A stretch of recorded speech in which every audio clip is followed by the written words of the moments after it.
Bismillahirrahmanirrahim. Assalamualaikum warahmatullahi wabarakatuh. Assalamualaikum warahmatullahi wabarakatuh. Waalaikumsalam.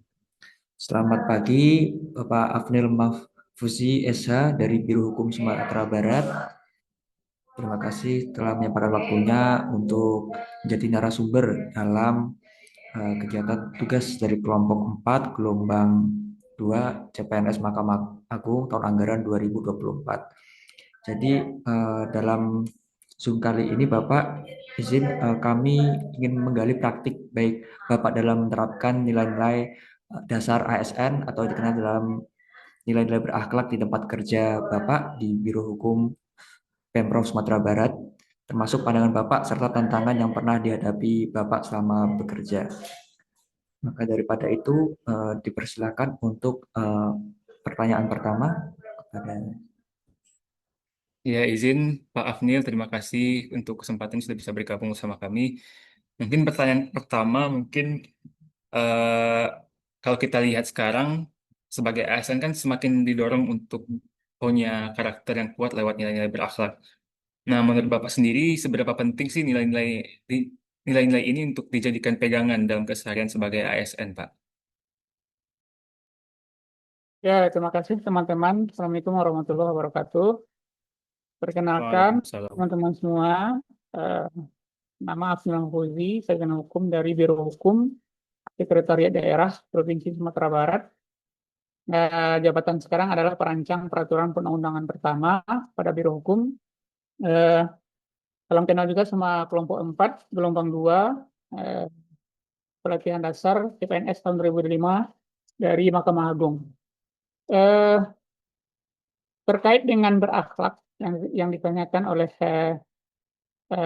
saudara Gavin tadi, memang benar eh, nilai-nilai berakhlak itu sampai detik ini sudah kami jalankan pada pemerintah Provinsi Sumatera Barat, terutama di Biro Hukum Sekretariat Daerah Provinsi Sumatera Barat. Kenapa kami jalankan? Karena itu merupakan perintah dari Menpan RB, dari pemerintah pusat kepada pemerintah daerah untuk eh, melayani mencapai kinerja yang profesional, kemudian mendapatkan integritas dalam pekerjaan. Di lingkungan pemerintah Provinsi Sumatera Barat, nilai ini sangat membantu sekali dalam menjaga kepercayaan publik. Kita tahu kalau di Biro Hukum itu kan banyak sekali tamu, tidak hanya dari masyarakat, kemudian juga dari OPD-OPD terkait dengan pembentukan produk hukum daerah, peraturan daerah, peraturan gubernur, pengkoreksian SK, keputusan gubernur, surat edaran, dan lain sebagainya. Jadi, ketika kita memberikan pelayanan pada masyarakat, pada OPD teknis, kepada OPD yang lain, tentu kita pengen menjaga kepercayaan dari masyarakat itu sendiri. Seperti itu, kira-kira. Bapak, terima kasih Ya, baik, Pak. atas jawabannya. Selanjutnya untuk pertanyaan kedua dipersilahkan. Ya, baik. Untuk nilai-nilai berakhlak kan ada orientasi pelayanan, akuntabel, kompeten, harmonis, loyal, dan adaptif. Menurut Bapak, apa saja sih implementasi dari nilai-nilai tersebut atau contoh implementasi dari nilai-nilai tersebut dalam pekerjaan Bapak sendiri, Pak? Ya, terima kasih, Natasha. Terkait dengan nilai-nilai berakhlak ini, berorientasi pelayanan, akuntabel, kompeten, harmonis, loyal, adaptif, dan kolaboratif ini, kami dari Biro Hukum telah melaksanakannya, mulai dari berorientasi pelayanan seperti yang kami sampaikan sebelumnya. Kita di sini memang setiap hari itu memang banyak sekali tamu dari OPD, dari masyarakat terkait dengan gugatan-gugatan, terkait dengan segala macam. Jadi mulai dari berorientasi pelayanan misalnya, saat ada masyarakat yang datang, tentu kita memberikan pelayanan secara maksimal, service excellent. Tentu kita kalau kita di bidang abang sekarang, bidang Bang Afnil sekarang itu kan di peraturan perundang-undangan provinsi. Jadi kita kan ada 3 bagian, peraturan perundang-undangan provinsi, peraturan perundang-undangan kabupaten kota, dan bantuan hukum. Nah, ketiga itu kalau di provinsi itu kebanyakan tentu kan mereka konsultasi terkait dengan peraturan daerah, peraturan gubernur dan keputusan gubernur. Nah, ketika mereka datang, tentu kita sebagai perancang peraturan perundangan dan teman-teman yang lain juga, tentu berorientasi pelayanan ini tentu harus kita maksimalkan. Kita arahkan seperti apa nanti regulasi yang baik, kemudian bagaimana penyusunan produk hukum daerah, kemudian bagaimana alur dan syarat formil dan syarat material dalam penyusunan produk hukum daerah. Kemudian akuntabelnya, tentu kita ketika ada tamu yang datang, ada masyarakat yang datang, tentu kita memberikan cara bertanggung jawab, memberikan pelayanan secara maksimal. Kita memberikan kepercayaan oleh pimpinan kepada kita, tentu kita manfaatkan secara baik. Jadi ketika didisposisi pada kita maksimalkan, kita layani masyarakat dengan baik. Bertanggung jawablah terhadap kepercayaan yang diberikan. Kemudian kompeten, nah terkait dengan kompeten ini yang penting sekali. Ketika kita ditugaskan oleh pimpinan, kita didisposisi terhadap suatu pekerjaan, tentu kita harus memiliki skill, harus memiliki kemampuan dalam apa yang disposisikan kepada kita. Contohnya, kalau ada misalnya disposisi orang konsultasi terhadap produk hukum daerah, kita harus bisa menyampaikan apa yang Abang sampaikan tadi. Kita harus bisa menjelaskan seperti apa yang harus kita siapkan dulu misalnya. Seperti apa produk hukum daerah itu, misalnya ada delegasi dari peraturan yang lebih tinggi. Kemudian adanya kewenangan pemerintah daerah dalam bentuk satu produk hukum daerah. Nah, hal-hal seperti itu kita harus tahu dulu, seperti itu. Kemudian harmonis. Nah, harmonis ini di luar konteks dari luar. Ini sebenarnya lebih internal sebenarnya. Harmonis ini adalah hubungan baik antara rekan kerja. Jadi kita harus perhatikan, kita tidak bisa bekerja itu secara introvert. Maksudnya adalah kita sendiri-sendiri, kita harus bisa bekerja sama. Kita harus bisa berkomunikasi dengan rekan kerja, dengan pimpinan. Tidak hanya kita berkomunikasi dengan masyarakat luar saja gitu, atau dengan tamu-tamu yang datang. Kita juga harus bisa ya pandai-pandai dengan rekan kerja, karena kita di ruangan itu tidak hanya bekerja sendiri, tapi kita bekerja secara tim.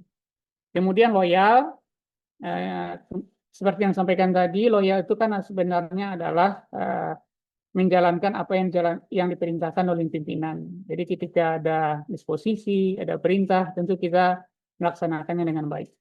Kemudian adaptif, cepat menyesuaikan dengan penggunaan teknologi. Ini penting juga.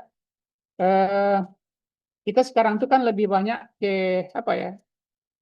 kertas-kertas ini kan udah nggak ada lagi seperti itu kan. Jadi sekarang itu banyak EE-nya gitu kan, e-sign-nya, harmonisasinya kalau di kami, fasilitasinya, serikandinya. Jadi banyak aplikasi-aplikasi yang menggunakan non kertas kan seperti itu. Jadi kita sebagai ASN, apalagi kalian sebagai adik-adik yang baru ini, kalian harus bisa berinovasi. Kalian harus bisa cepat terkait dengan inovasi-inovasi yang diterapkan oleh pemerintah. Seperti itu. Kemudian kolaboratif, bisa bekerja sama, ini sama, ini mirip dengan harmonis, bekerja sama dengan rekan kerja, pandai-pandai dengan rekan kerja, jangan saling sikut, saling nendang, saling segala macam, karena itu tidak baik ke depannya untuk kalian sebagai CPNS nantinya. Ya, terima kasih. Lanjut. Baik Bapak, terima kasih. Selanjutnya untuk pertanyaan ketiga, dipersilakan. Baik Bapak, lalu apa yang menjadi tantangan dan hambatan Bapak dalam pengimplementasian nilai-nilai berakhlak tersebut? Oke, terima kasih Bella. Tantangannya adalah gimana ya? Berorientasi pelayanan, berakhlak itu kan sebenarnya kan banyak gitu kan. Jadi tidak hanya eksternal tapi juga internal. Jadi tantangannya sebenarnya adalah mungkin kita lebih ditingkatkan komunikasi, ditingkatkan pergaulan, tingkatkan ilmu, skill, kemudian kita harus berinovasi. Implementasinya mungkin tidak gampang dalam berakhlak ini, tapi kita harus terus belajar, terus mengembangkan diri, dan terus bisa menampung ilmu sebanyak-banyaknya untuk kemajuan kita sendiri. Gitu. Terima kasih, Bella. Terima kasih Bapak. Untuk pertanyaan terakhir, pertanyaan keempat, dipersilakan. Baik, Bapak. Dari tantangan-tantangan tersebut, Pak, bagaimana cara Bapak mengatasi tantangan tersebut, Pak?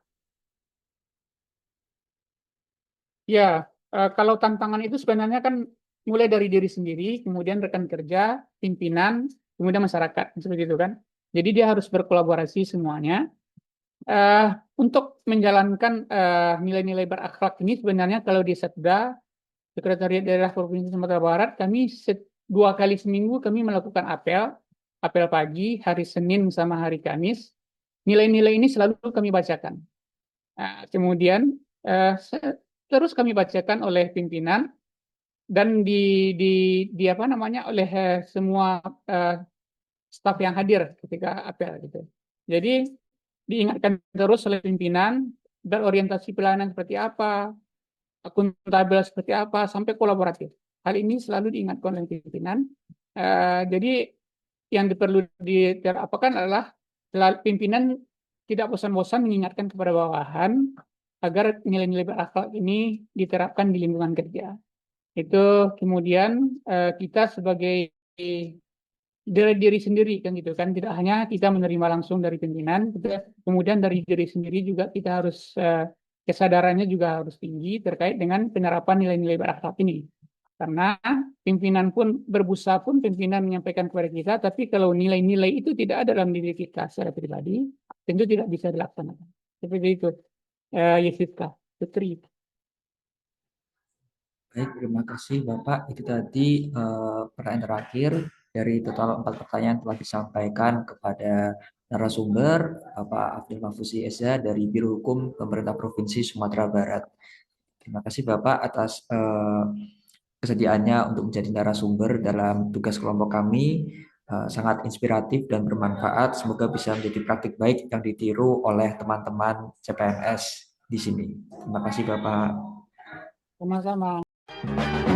One is the loneliest number that you'll ever do.